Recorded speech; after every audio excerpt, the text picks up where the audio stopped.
What is the ghost student scam? Like, should we dive in with that? It's a scam. There's your take us away. What's going on here? Yeah, so Ghost Students itself isn't new. Ghost Student, creating a Ghost Student in order to scam funds, school funding, or add more students to your school because you get paid for as many people or as in the seats. That's nothing new. What is on the rise is the stealing of children's identities in order to enable these scams and become more realistic. And so we're seeing more identity theft around children's personal information to enable these scams and really kind of drive these forward. And that's the advancement of a ghost student scam.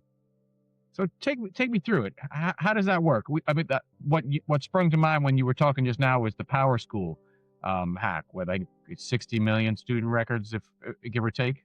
But we see this a lot where K through 12 schools have real issues with resources with regard to cyber security and the resilience that it helps create.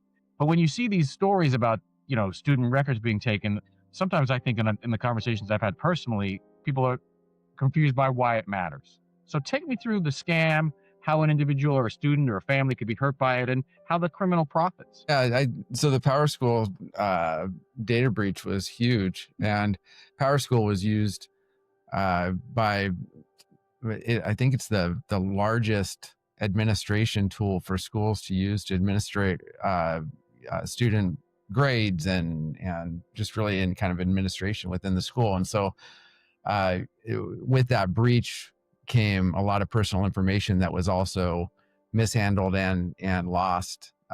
And so when you have breaches like that, you lose student information, the student records and social security numbers, personal information gets out into the dark web, the internet, and in the hands of fraudsters. And so when that happens, fraudsters can use it for a number of things related to identity theft.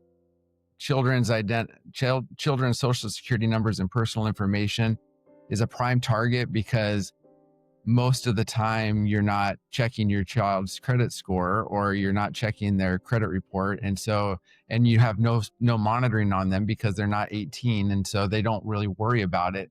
But when they do turn 18, they'll find that they have thousands and thousands of dollars of student debt in their name, and all these accounts that are opened, against them in their name, and they have no idea how that happened.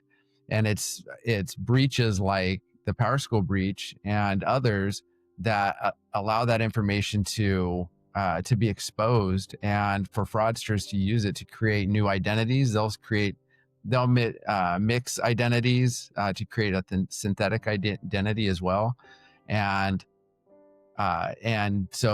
you'll oftentimes, like I said, never find out about any of this either as a parent or as a child until you run that credit report for the first time, and then you see all this debt just listed up. So let me put on my tabloid journalist hat. You're saying that if a 10-year-old today has their social security taken, date of birth, name, that's probably enough. Someone is then going to go out and create an online identity for that person and get money sent to them via some sort of student loan apparatus, collect that money over time. And then when that person turns 18 and maybe gets their first credit card or goes to get a student loan of their own, they discover that they're already 50 grand in debt, but they don't know anything about it. I mean, is that literally what we're talking about? Yeah, 100%. Yeah, federal student loans, private loans. Private loans are a little bit more difficult because they go through a different process to verify identity. The federal student loans, you can FAFSA. There's a lot of different ways to apply for federal loans. And that's exactly right. You turn 18, you run your credit report, and you see it's not just student loans that are the target. It's really accounts that are opened in your name and other identity theft impacts.